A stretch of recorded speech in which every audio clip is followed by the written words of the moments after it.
Hello, welcome to the Lattes and More podcast. We have a special Hi. guest on today, someone we've known and loved for a very long time, but she is a good author, Katie Russell. Welcome. Yay. Thank you for being on our podcast today. Thank you for having me. So, I Yay. know we were talking before we hopped on live on here that you've been on a few podcasts. They get a little bit easier the more you get used to talking Yeah. about yourself into a camera and all the fun things. But Moving the camera I around. guess I'll start us off with, if you want to tell us a little bit about kind of how you got started wanting to be an author. We know you've been an avid reader since you were a child and things like that, Yes. but what made you think, oh, I want to start being an author? Honestly, don't even remember. I just started writing. Like, honestly, I was like, hey, I have this idea. And, I mean, it helps, like, when I joined the book community on Instagram and TikTok, there was such a huge spurt of authors, like indie authors, that are like, hey, you can do this. Like, you don't have to go traditional. You don't have to have, a publisher or anything like that. Like, you can do it yourself. And one of my favorite authors, Emmer Nicole, um, her writing and her writing style and her just very vulnerable, like, I'm going to put my... Where'd Erica go? She disappeared. We'll keep going. She'll come back. Um, Her writing style and just, like, her vulnerability in her words really inspired me to put my own trauma and my own life and weave it into my writing, and it kind of is more of like a way that I have healed Yeah. myself and my inner self and my life in general. So it became more of just like my own personal journal Yeah. with fantasy built into it. Yeah, I love that.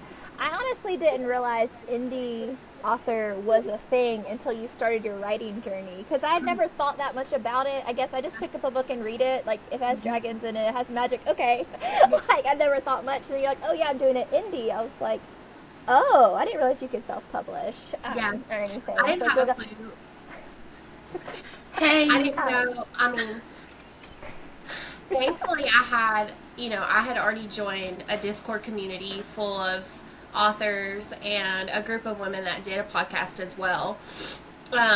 And I had a lot of the authors in that group kind of walk me through the process of how to publish your own book and the things that you need to do and like connections with editors, and which I will say that is just being a part of a community that there's so much independence with editing and self-publishing and cover art and character art and stuff like that. There's so much growth and independence within our community that has kind of created this whole space for independent authors, and it makes the process so much easier and just so much more, I guess, together, that you can lean on so many different people to help you build your story into reality. yeah, I love that because it opens so many more doors for everyone who has Yeah. that inspiration to write and put their words up. We might not have Erica on this podcast today. She's having some struggles. But that's really cool. And I've enjoyed watching you grow and eating up your books also as you spit them out and everything. But that'll lead into my next question. What are your current projects you got going on? I have like a million projects, like side projects to the side projects, because my ADHD brain just like can't focus on one specific thing. But my main goals for, hey, I need to get this done. This is what's happening next is Wings 2. Wings of Blood and Ruin is the second book to Wings of Shadow and Ash. And then after that, I have a little. It's probably going to be more of like a novel or novella sized book, which is a kind of a work in progress. It's like a military romance but fantasy kind of thing that I've been working on. Yeah. Um, and I have, I have it set up to where I can do a second book in the Pull the Trigger world. And I have a couple of other things that I've been, Yeah. playing around with, but those are the three that like I'm fully focused on. Like, hey, these are the next ones. These are what I have to get done. Yeah, I love that. I also appreciate how you could write a pretty decent standalone, or you're like, I would rather write a 2-book series, not like 3, 5, 6, 8 books, which we I read them, but I yeah, also appreciate it's like a one and done, or just like 2 books are in the series kind of thing. I So, commend authors that can fully dedicate to like 3, 4, 5 book series, but my brain does not work that way. Honestly, writing book 2 of Wings has been a struggle for me just because it's just like I know where I want to go with it and I know what I want to do with it, but it's so hard for me to get back into that world, right. which is why I do plan to at some point make Chaos, my first book, into a finished book and just have it one and done. Um, it's just the dedication that authors have into building Yeah. out these huge worlds and it all still making sense at the end. Like, Right. It was like my brain, I'm like, I can read it, but I don't know yeah, how in the world you put pen to paper and you flesh mhm, out that long of a series. yeah. And I'm more like, how do you even keep track of one book? Like, where's the plot going? Like, do you have a specific process, or you just wait till inspiration comes? I I'm what in the author community we call a pantster. Um, kind of. So I'm kind of both. Like I have a process, I have a book built out, a plot built out, but I write as I go. I can't sit here and be like, hey, this chapter, this chapter, this chapter, these are the points of each chapter. Like I can't do that. Like Right. I'm just like, hey, this is where it's flowing, this is how it's going, like this is what's working for me. So it's kind of what is called a pantser, where you just write as you go. But I do have a general idea of what I want to be in each chapter, or what my main goal is for that chapter to Yeah. move it along. Do you also kind of have like where you're wanting the book to kind of end, like Hmm. start, and kind of what things I'm hoping to bring to the table and Yeah. how to wrap it up? That makes sense. Because I don't know how everyone has like a super detailed list. That to me makes it worse for my Yeah. ADHD when it comes to that. I have an Um, author friend but that has like a journal, like she has a notebook. She writes down like all the whole book, like the whole thing. Like she does like like the spider web diagram thingy. yeah, Like she builds it all out in her notebook, and then she's like writes.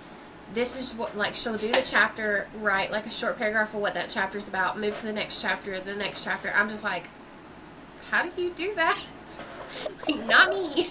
yeah. Like I can see how whatever method's gonna work is gonna what works for you and everything. But it's definitely cool to hear more insight on the writing process and stuff. And is it hard to find someone to edit your books, or have you kind of found someone that's going to be your go-to person?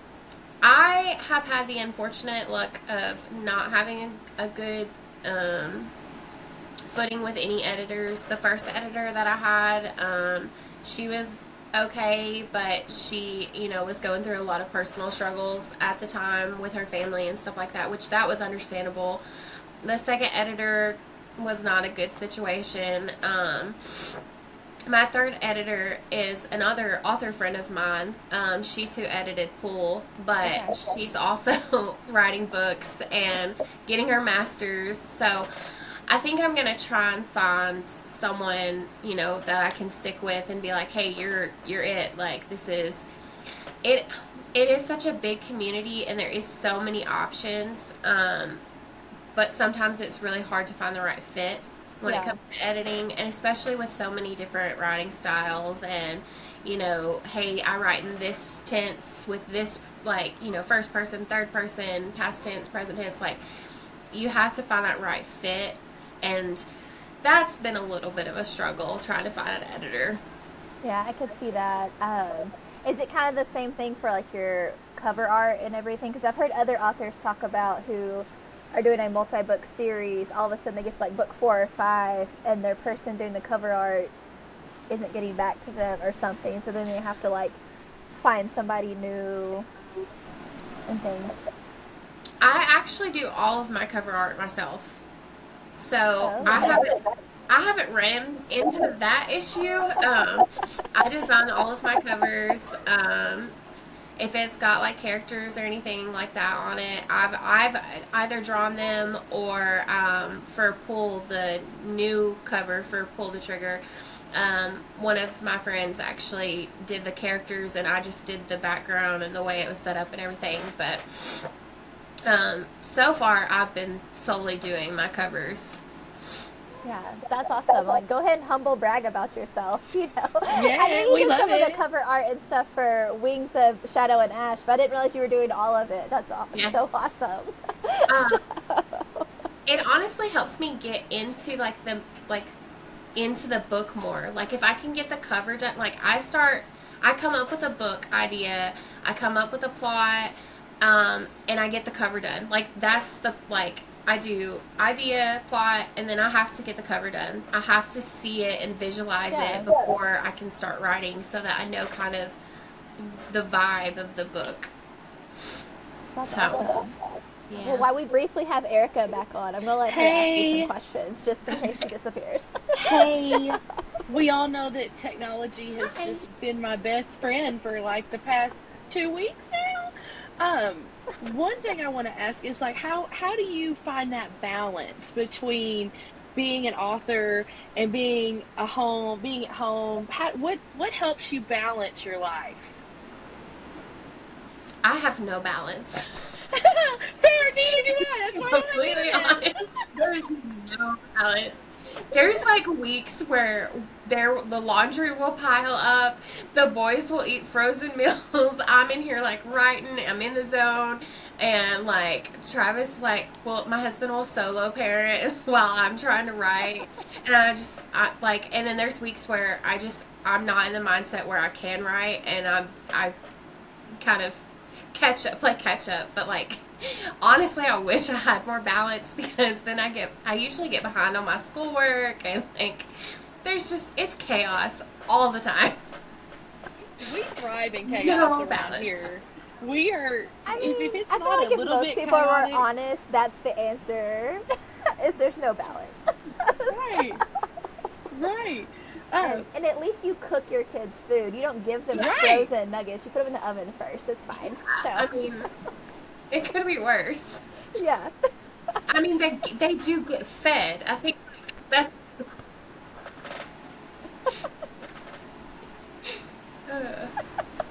Um, um, aw. so, fun question, and I kind of know the answer on some of it. How many of your characters are inspired by people that you have met throughout your life? I think, man, And you don't have to like specifically name drop anyone for we don't want to cause any drama or anything, but there's really not that many.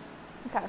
If I'm being honest, I think the one character that like has been, hey, this is about this person, has been me. Like, That's fair. I very much put a lot of myself into Sutton in Pull the Trigger.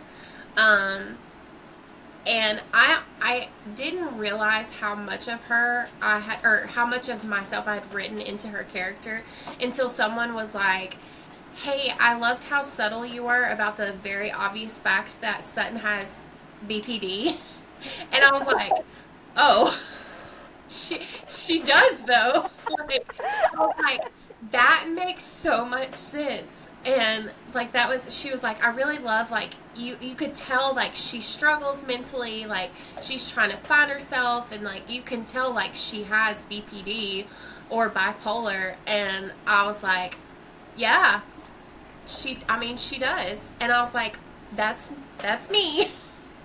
Like, Well, I did enjoy how in Pull the Trigger, seemed like some parallels of your life, since you did grow up in a small country town, as did I. But you've traveled, you were a military spouse for a while, and like lots of different things have happened. So I can get that vibe. but it just added so much more flavor to the story. Yeah. From someone who's not a non-fantasy reader typically, that book sucks me in. I was like, oh, okay, I've discovered a new genre of books to read now. So I will say, like, Sparks Diner was obviously we have a restaurant in our hometown that's it's a similar name, but yeah, there was a lot from like my favorite things, like there was a lot of Gilmore Girls, like subtle Gilmore Girls references and subtle friends. It was very much a book for me. More than anything else. I mean, we had like, the Dark Knight references, because everyone that knows Who don't me love Batman? knows our little group knows that Batman is a huge core part of our group. So I think that book was the closest that I had come to writing more of myself and the people around me and the things that I love and enjoy than anything else that I'd written. Yeah. I know Erica's not had a chance to read it yet, but it is a very good. I text her, it's like, this book is not fantasy. There are no dragons in it, but I'm eating it up. But look, but I have this one. Yeah, she's got wings. But do you have any specific things that you try to have in place when you're like getting in the mindset to write? Like when the kids are in school, schoolwork's caught up, or Travis has the kids, it's like dedicated writing time. Do you have anything you have to do to kind of like lock in? I usually turn on Pierce the Veil or Sleep Token, and yes, just write. Like, I have to have some sort of like music that I vibe with, and those are usually the two bands that I gravitate towards when I'm writing. And I just zone out. As long as I have some kind of music in the background, I'm good. If I've got my snacks and some music, I'm zoned in. Nice. Yeah. We love the two band choices as well. Yeah. Yes. Very good. We approve. Yes, very much. Fit the approve. vibe. So I know we talked about you've been trying to dive back into Wings 2, and it's been kind of a struggle and things like that. Have you already worked on a lot of the covers and the character arts and things with it to kind of help get back into that story? So I have already designed the cover, and I did the cover reveal recently for Wings 2. I kind of, since it is kind of helpful to already have character art drawn up for the book, I actually did recently commission some more character art for Wings, something a little more subtle than some of the other art that I've had done, a little more safer work. I have some solid ones, but yeah, I can see why you want So that's it's been a weird kind of experience to already know the characters and know their personalities and, kind of have that connection to them. It's just been more, I am not a finisher. I do not finish anything. I would be really surprised if I ever finished college. I've never seen the last season of Friends. I've never seen the last episode of Gilmore Girls. I do not finish things, and I think that's why it's been hard for me to go through this book, because I don't know. It's a weird thing. It's a tick that I have. I don't know what it is. But you are We all aware have of it. So We all have it. That's solid. That's great. There's so many things like movies. There's certain movies that I will shut it off and not watch the end of the movie. Travis, my husband thinks it's so weird. Like, I don't know. I don't know what it is. I know me, on certain shows or movies, I can just stop it and leave the room and not care that I didn't finish it, but it drives my husband crazy. No matter how many times he's seen it, you have to watch it till the end before you turn it off. I'm like, no, I'm going to bed. Bye. No, I've seen the part I want to see. I'm good. I'm going to sleep. Yeah. Yeah. As someone who has read Wings, definitely after the cliffhanger, it was a softer cliffhanger than some books. Definitely would like to know where it's going. Yeah. I do appreciate a soft cliffhanger because some of them are kind of diabolical out there. So I've honestly tried to do the jaw dropping like hard, have you staring at the wall ending, and I can't. I think it's more just I need that, like, let's ease our way back into the next book instead of like, oh my gosh, what, like, my life is over. Like, I can't have that feeling. So I think that's why I gravitate personally more towards the softer cliffhangers, because I can't. I don't know. well, I thank you as a reader of it because it's definitely appreciated. It was still rough. I was still like, that was not the twist I was hoping for, but thanks. So, yes. Are there any characters that you've written that if you could hang out with one for the day that you would? Oh yeah, for sure. Honestly, I would hang out with Garrison. Like, he's Right. he's uh he's a He's a such character I would really like to hang out with too. Yeah. He was a fun one to read. and Melantha in Wings. Like, Yes. like, let's just, hi buddy. Alright. Melantha, like, let's just grab some apples and just like sit and have a chat, like, she would be a fun one to hang out with. Yeah. I don't know. There's not really any characters from Chaos. I think because a lot of the things in, like, the characters in Chaos were so heavily, like, based off of the originals, like Klaus and Elijah, that, like, I would probably want to hang out with Klaus and Elijah more than I would the characters that I wrote. I definitely would like to hang out. I think I'd want to hang out with the brothers because it was interesting. I'd like to get to know them more because there was some definitely humor that was happening. And I'm like, oh, this is fun banter. Yeah. So, I very much, like, I love my main characters and I love their stories, but I mean, this is probably a little bit of a brag, but, like, I feel like I do a good side character, and I always end up loving Love all of side my side characters. characters so much more.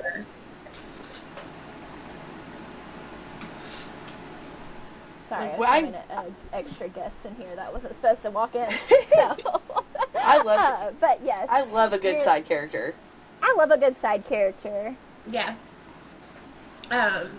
They're so fun to write too, because you don't have to get so, like, super into their background and their history and, like, all the little things that you need to, like, you can just make them whatever you want to make them and not feel the need to just go into super detail about them.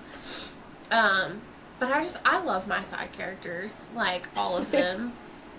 I can see how they're really fun to write though, because you don't have to, like, build up their whole Yeah. character arc necessarily. It's just like, here they are, let's see where they go.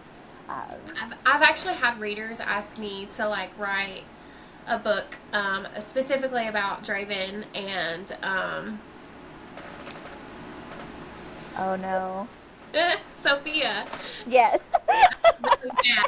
I was like, oh no, I didn't get to skim it really well before. But that would be a fun one. Yeah, I've had a couple people, which Wings 2 will be a multi-point of view. Oh, nice. It didn't seem like it didn't seem like any other way to write it other than to have Draven and Sophia's point of views because of where the plot is going. And so you do get a little bit more of a glimpse into their stories. I always enjoy that in books that have multiple POVs. Like the ones that are written in the third person, you kind of get a little bit of everybody, but never too deep into any character, which is also fun to read.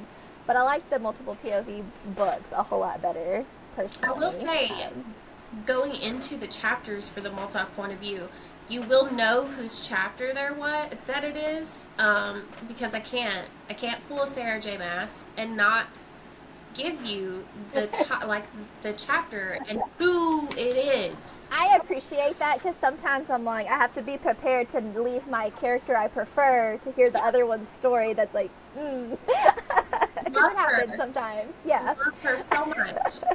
Oh my god. It's so stressful. Like, it's so stressful. It is stressful. It is stressful. It really is. I'm like, you're gonna take me Are from there Aelin to any, Chaol? Like, shut up. 100%, yes. I need to be prepared for that change sometimes on it and everything. Because I'm not. I love that. Do you have any book events coming up anytime soon, or have you kind of taken a break because school and everything going on? I am, which I love doing the events. I have major social anxiety though, and they have been really, really overwhelming. And so like I made the decision to step back and kind of pause on events.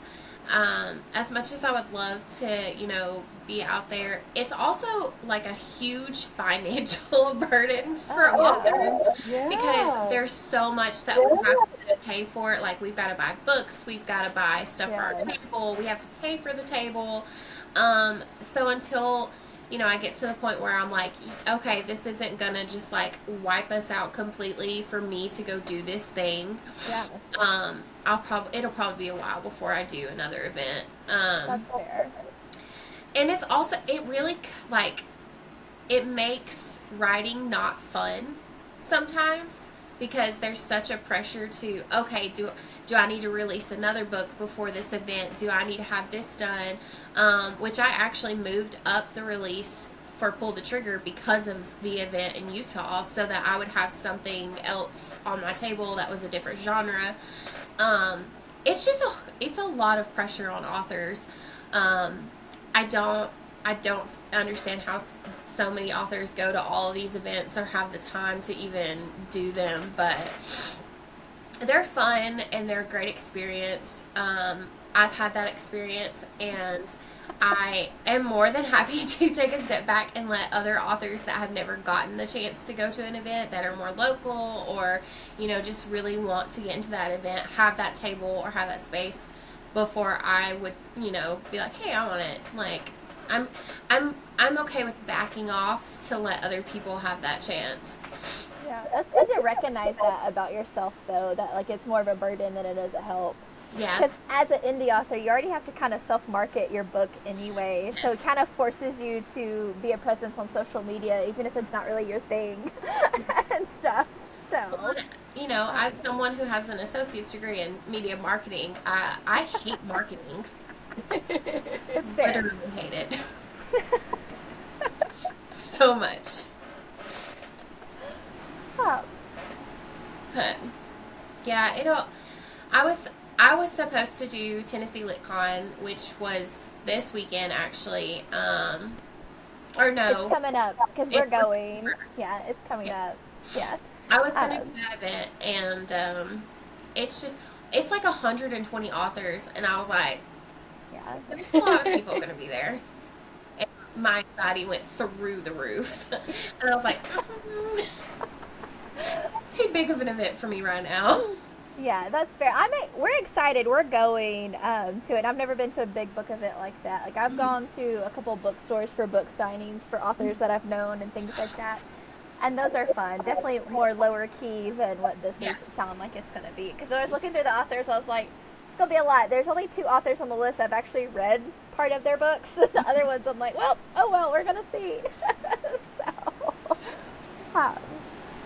But do you have what are your favorite genres to read? Do you read just for enjoyment, or do you read certain things to try to help with inspiration for future projects? Or I will not read the genre that I am writing. Yeah. That is a pretty hard boundary that I've set for myself because it's hard to get in the mindset of for my own book. Yeah. So if I'm currently working on Wings, I will not read fantasy books. Or paranormal books or anything like that. If I'm writing, something that along the lines of Pull the Trigger, I'll kind of steer away from, more contemporary romance. Um, I like reading just about anything. I'll read something if it's got good reviews or if, the blurb on the back is intriguing. But so there's not really anything that I steer away from. I say that I'm not a huge fan of cowboy romance. You won't catch me reading a cowboy book. I can see that. I'm not either, but I'm like, no offense to anyone who does, but I'm like, it's not my thing. I'm not. I think a lot of it has to do with, like, where we grew up. Like, I'm like, no. Yeah. I know cowboys. They're not like that. Yeah, that has a lot to do with it. I'm like, clearly you didn't grow up in the South. Okay. Yeah. This is not real. But I could see how that would be hard if you're reading the genre close to what you're writing. That kind of gets things mixed up in your head and stuff. So I know a fairly decent amount of authors that have kind of the same general rule when they're writing. And so I don't know if it's maybe just like a general consensus for most writers, but it's hard to separate. It's hard to separate your ideas and your inspiration and where you're going with your fantasy world from a fantasy world that you're reading about. Yeah, because there's so much world building in a fantasy already. Like a contemporary is kind of is what it is. You don't also have to form a magic system and other things like that as well. So that makes sense. Have you read any fun books recently that you've been like, ooh, these are awesome? I'm still in the middle of Zodiac Academy. I hit book 5, and I think from what I've read, a lot of people stop book 5 and take a break from it. I really enjoyed the world up until book 5, and then it was just, I was like, this is a lot. I need a break from this. But other than that, I just read Terror at the Gates by Scarlett St. Clair. It's kind of like she likes to like focus on like mythological or religious or like worlds like that. And this one was very Christian based, like in a not in the sense that you would think it is, but it did pull from like Lilith and kind of the Garden of Eden. Yeah. It was like almost like a post-apocalyptic type world. It was very interesting. I look forward to seeing where she goes with the next books, but I haven't really read much. I get in these weird slumps where like while I'm writing it's hard for me to read, and then I'll take a break from writing and I'll read for a little bit, and then so I've kind of been in a weird like mid between writing and reading slump. I did just get Blood of Hercules though. It is so Today. good. I need to read this because I want to talk about it. Yeah. I highly recommend the audio if you're stuck reading it, because the narrators are solid. Yes. But I know I read Zodiac Academy. I've not finished it, but several years ago, I think I got to book 4 or 5 and put it down, and then like accidentally forgot about it, that it existed, and then read the other 2 books last year. But it's a good series. I just remember getting very frustrated about the point where you're at on some things, and it took me a while to pick it back up. It just like, not that I don't love the book, it just kind of got to a point where it felt kind of draggy. Yeah. And like I would be like, okay, where are we going with this? Like well, let's get to which I will say, the author's co-writing is very difficult. Oh, I bet. Which I'm currently semi kind of co-writing a book with one of my author friends. Our schedules haven't really lined up to where we can like, be fully focused on it, but we have already started kind of co-writing a book. And it's difficult. It's difficult to co-write with somebody else because, you don't really know where they're going with their chapter, how they're going to end their chapter, and you kind of have to wait out and see, how they end their stuff before you can start writing yours, and like, your writing styles are semi different. So like, I can't imagine how difficult it was to co-write that many books Yes. with that many point of views and that big of a world. Absolutely. And that's also kind of my thing. I love a good series, but also I always firmly believe every series could be like a book or two shorter Yeah. most of the time. You're good. But just especially if they're more than like 4 books, I typically am like, it probably could be shorter and it would be just as good. But I also understand in the fantasy space or in the sci-fi space, you've already built the world. Yeah. Why not if you've got information you want to share? Yeah. But yeah, I would imagine co-writing, because do you kind of pick a character you write or just lay out what chapters you're kind of responsible for? I think that I'm sure that everybody does it differently. So with me and the author I'm co-writing with, we each have our own character, and we kind of decided like we'll each have 15 chapters apiece. But like, it doesn't have to be, one character chapter. Can y'all not? We kind of decided, we'd each get a character, we each get 15 chapters, but like, it wouldn't be like her chapter, then my chapter, then her chapter. It would just kind of be where the story flowed. I'm sure everybody does it differently. That's kind of what's worked for us. Just having 2 separate characters and being kind of separated that way. Which she has the female character and I have the male character, so it's been pretty cool experience so far from what we've done, which I did the cover for that one as well. So I'm excited to see how that one goes.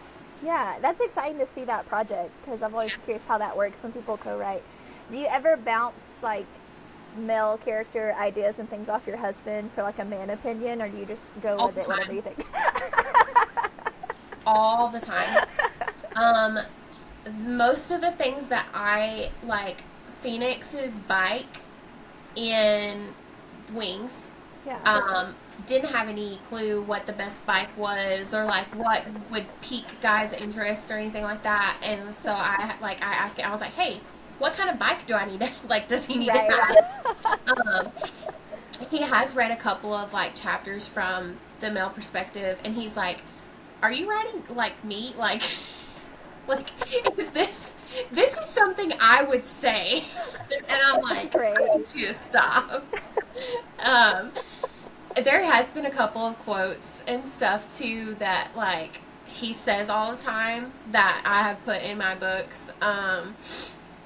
So yes, I do a lot of times, like especially with Pull the Trigger with the weapons, being military, there was a lot of like, I got a lot of information about weapons and stuff like that from him and how to make it more realistic.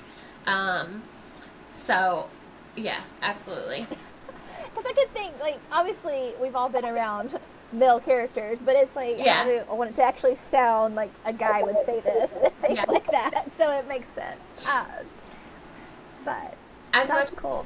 As much as I love, men written by women, I think there is a really, like, I think having the male perspective and having, input from a man does kind of help build the character a little bit more into something maybe not so realistic, because men can be annoying, but like enough of a realistic thing that, they're relatable in a sense.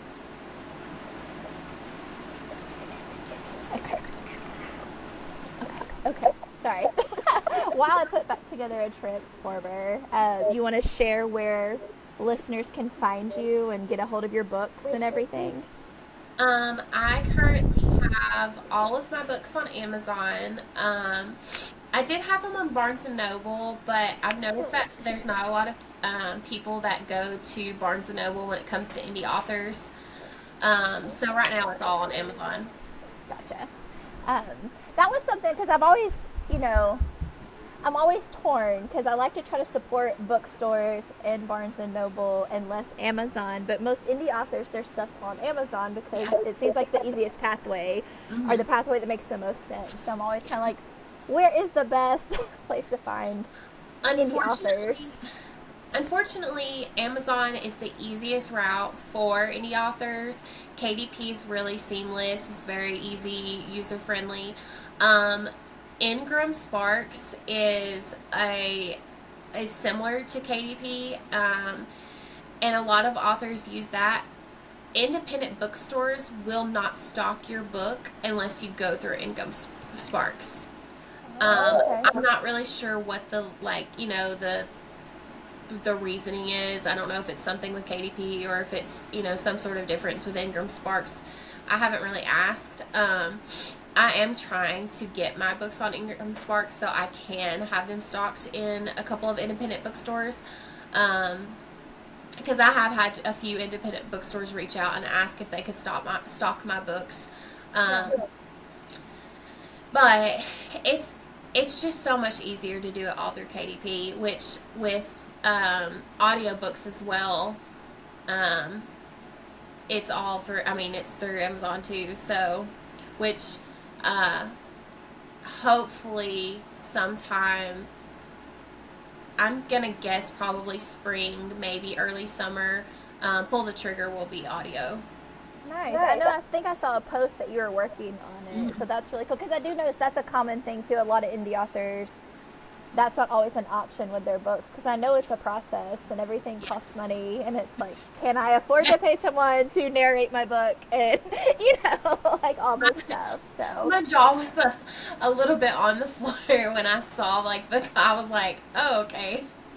it's just like, do I want to narrate it myself? I will say, I did try. Don't love my voice, so. I can understand that. I don't love it when I hear mine back. Like editing podcasts, I'm like, oh, okay. Yeah. Cool.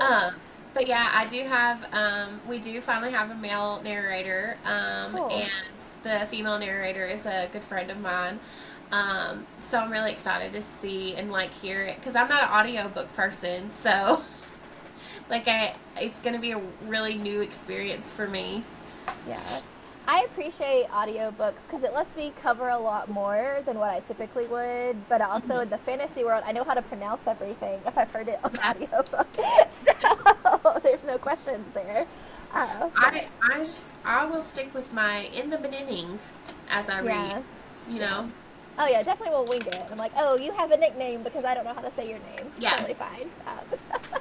But I think I said Rezand wrong, incorrectly for an entire year before I heard, because I said Ryzand for the longest, and I heard it on a video somebody say Rezand, and I was like, oh. I know, I was listening to ACOTAR first, and I was like, then when I saw it in the book, I was like, that's not how I would have said that. Yeah. Okay. Yeah. I still have to force myself to say his name correctly just because I'm like, that's not right. Yeah, there's definitely some I'm like, you just added extra consonants to make this name more confusing. To make it seem a little different. And social media wise, you're just on Instagram, correct? No more TikTok? Yes. I might rejoin TikTok. I'm not 100% sure. Fair. Me and TikTok are, might throw hands, honestly. Yeah. Every video that I have ever posted with just a quote, not my face, not anything, just a book quote, it's gotten flagged. And videos that get flagged don't get views. Right. So I just got really, really frustrated, and I was like, no, we're going to take a break. Yeah. Because I don't like recording myself, and it's really hard for me to come up with content where my face is involved, because it's just, I'm not that kind of person. So it's hard for me to do enough videos to be consistent enough to continue using TikTok. So yeah, it's just definitely another thing. I know, making content for the podcast, I use clips from what we recorded, but then, there's got to have some other content to get views. I'm always like, here it is. Yeah. So. I will say that, I am on Blue Sky as well, and I use Tome a little bit, but I'm not like super consistent with posting. They're just two other apps that I know a lot of authors use to make connections and stuff. But yeah, I mostly stick to Instagram. Yeah. It's a easy. pretty easy one, and I'll put your Instagram handle in the show notes. Yeah. And everything. Do you have a website to order your books, or is it all through Amazon? Yes, I do have a website. It is it's my old pen name, but authorkmrussell.com. And I keep books on hand at the house so that I can ship them out pretty quickly. I do have a couple of the new covers for Pool on order so that I have some on hand to ship out. It's really not much difference, or not much of a difference when it comes to ordering through Amazon or my website. It's a little more beneficial for indie authors because we get a little bit more commission back from it, but it's really not. I mean, I have to order it through Amazon either way, so. It's like, the goal is getting your book out there. However, we could, that's fair.